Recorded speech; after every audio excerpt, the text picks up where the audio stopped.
problem. And many times they tend to push them too hard. So we want to push this disc that stops the condyle from moving. Many times it creates more inflammation, and then the patients stop coming to see the practitioner. And then sometimes they come to me after they failed with other physios. And then I try to understand exactly what's the problem with this discogenic problem. Is it inflammatory or not? It's part of our clinical reasoning. If it's inflammatory, we should not push it.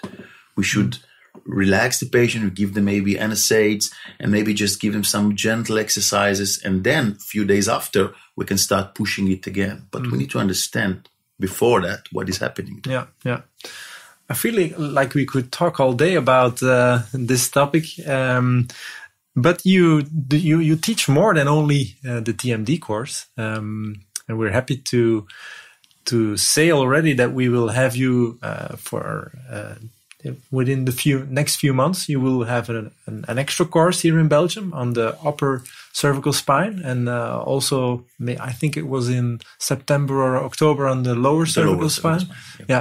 Maybe to end this podcast, maybe you can tell something more about, because we have already a lot of physios that attended your course, and they also told us that they want to know more about what Tzvika Greenbaum has to say. What will be the interesting stuff that they will get to learn, or what are the learning objectives of the higher cervical spine course and the lower cervical spine course? Is it really manual therapy orientated? Is it a lot about clinical reasoning, assessment? What are the influence that you... It's the manual therapy is the solution and also the assessment, but the thinking behind it is, in my opinion, more important. Probably if you don't have good skills with your hands, then you cannot help this patient. But also, if you don't understand what they have, it will be very hard to manage them in the long term. The upper neck is more about deciding whether you have a cervicogenic headache or not. So you have headache. I'm not sure if it's cervicogenic or not, so I want to know and to diagnose, and we have very good clinical tools to diagnose it. If you have a cervicogenic headache, I'm very likely to help you. If you have a migraine or tension type headache, I'm likely to help you, but not so much. Maybe just a little bit, but I'm not likely to solve your problem. If you have a combination of cervicogenic headache and tension type headache, maybe I can help you with one component of it, and then maybe the other will get better as well.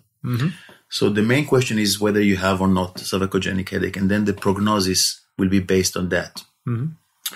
And then if you have a cervicogenic headache, the second question would be which segment is responsible to that, or maybe more muscular problem. So we want to assess the segments, the upper three segments. So we have clinical tools to assess each one of them. And then we have some very good clinical tools to assess the muscles that can be involved. Also dysfunction of the muscles, like the deep neck flexors, for example, we can assess them. With the lower neck course, the main question is which clinical pattern do you have in your lower neck? We have 5 clinical patterns that I see very commonly. Some practitioner may suggest some more, but I see the nerve root irritation as one of them, and then the discogenic problem, the second one. The facet joint irritation would be the third one.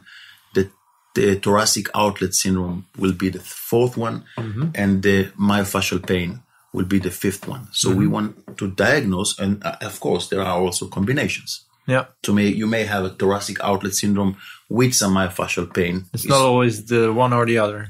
But I believe that to understand it, first of all, you need to learn it as if it was divided into 5, as if was isolated. And then when you see combinations, you start to understand it better. So I from my teaching experience, it works very well in Israel and also around the world, this kind of approach. So lower neck is clinical patterns, upper neck is cervicogenic, yes or not, and then which segment and which muscles are responsible. That would be basically the highlight of these 2 courses.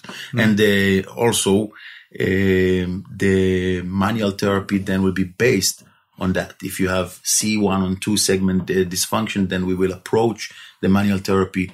We will direct it to this segment. If you have a thoracic outlet syndrome, we will direct the manual therapy to the scalenite triangle, to your breathing pattern and so on. And then it's more likely to help the patient. Yeah. Let's meet for another podcast and touching some more on that. So it was a pleasure speaking with you and having you on this podcast. It was a pleasure to me as well.